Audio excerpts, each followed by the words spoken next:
All right, welcome back to Champagne Leatherwork. I'm Ronnie Champagne, and today we're going to talk about some leather disciplines that I need to desperately improve on.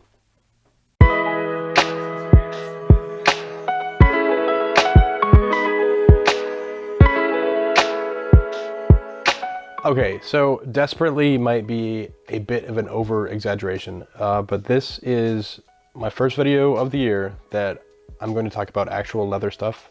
I have goals for this year, and one of which is to improve myself in certain leather disciplines. There's a few things that I want myself to improve on, and when I do, I feel like the products that I sell will be truly what I know in my heart that I can create. This video is going to be a part one, and I'm hoping maybe the last or second to last video is going to be a part two. This video will be where I started and where I came from, and that video will be where I ended up and how I did at the end of the year. So as this is part one, I'm going to talk about my disciplines and the certain things that I find faulty with my work.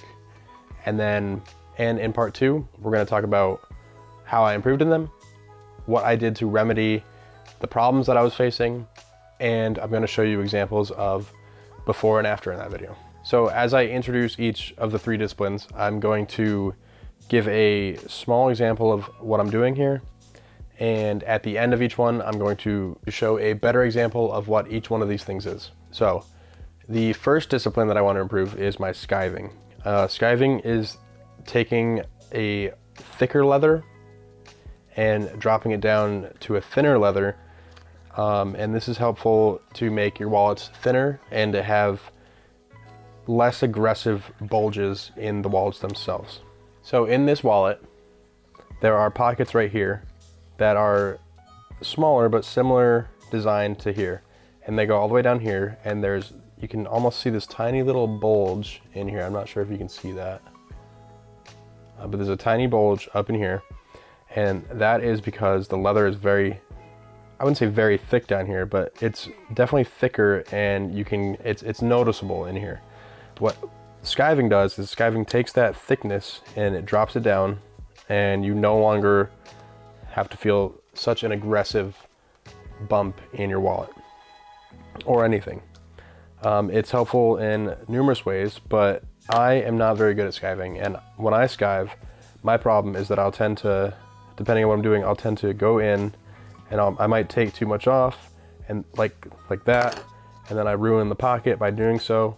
I also have this one, but I'm not very good with either of these yet. I hope that maybe in the future I'll improve and my pockets will be so much smoother. I obviously chipped it here, but I'm hoping that maybe I won't do that in the future. So skiving is definitely something that I want to improve on, and I think it's really going to show in my products. Another problem I have with skiving is I kind of already did this one. It didn't come out super great, but at the bottom there's this little fluff here. I don't know, maybe there's ways to get rid of that. But yeah, skiving is definitely something that I want to improve in the future. I want to get better with the different tools, the French skiver and this skiving blade that I have. They're just great for different things, and I'm hoping that maybe in the future I can get better at these and my products are going to be better. All right, so the second thing that I want to improve is my stitch punching, and more specifically how it lines up with pockets. I feel like for the most part I lay a pretty good stitch. The problem that I have is when it comes to laying out into those actual pockets. Sometimes I get really lucky and they line up great, but I have no consistent way currently of lining them up to each pocket, making sure that they actually punch very, very neatly, and that I don't have issues with minor pocket tears and things like that, because that's the last thing I want in my products, and it's something that I currently struggle with. I know that this isn't something that people would typically notice. The problem that I have with it is that over time, if those pockets tend to rip a little bit, it's not really going to jeopardize the functionality or durability of the wallet in any way, but you will notice a small little tear, and it's not super pleasing to the eye. And if I'm trying to create these nice products, these little imperfections should not be acceptable, and And I think if you're trying to spend money on something that's, you know, high quality, made in the US, you don't want something that is cheaply made. Every single thing that I can do to make it perfect, I'm going to.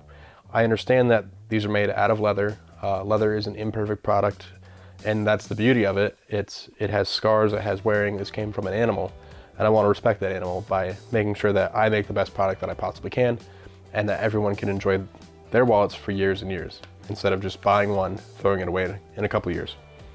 All right, so typically when I'm punching these, they would be built into the wallet itself. I would never punch holes like this, just standard, just loose pockets.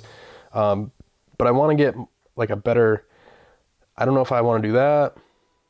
I don't know if I want to center the punch in the center. I don't know if I want to make it so that the punch bridges the pocket gaps. I just know that I don't want the punch to punch a hole and rip the pocket itself. I've found some other creators that have kind of fixed this problem for themselves, but it's not super easy, and I'm hoping that even though it's not easy, I think the more I do it, the better I get at it, I will create better products. All right, so the final thing that I would like to improve within my leather work is probably the most difficult for me. This one I've struggled with since the day that I started, and I don't know how to get stuff looking as good as I've seen other people do it. I have found success to the point where it looks pretty great, but I want it to look better. I want a higher quality. I want this stuff looking fantastic. And this one is my edge finishing. Some of these, like this one, this looks pretty good. Like, I am not mad at that, but I can do better. I can feel it. It feels imperfect. And I know that I can make this better. I don't know if I want to go with a natural edge, or this has like an edge coat on it, which makes it shiny and glossy. I don't know the longevity of edge coat, and I just don't, it's not something that I am familiar with yet. So I want to get comfortable with edging.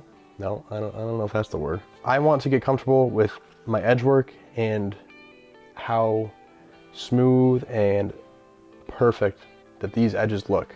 Some of these I currently use Tokonole, and I burnish the hell out of them. With these folding wallets, they currently kind of develop a little wrinkle here, which I'm not too fond of.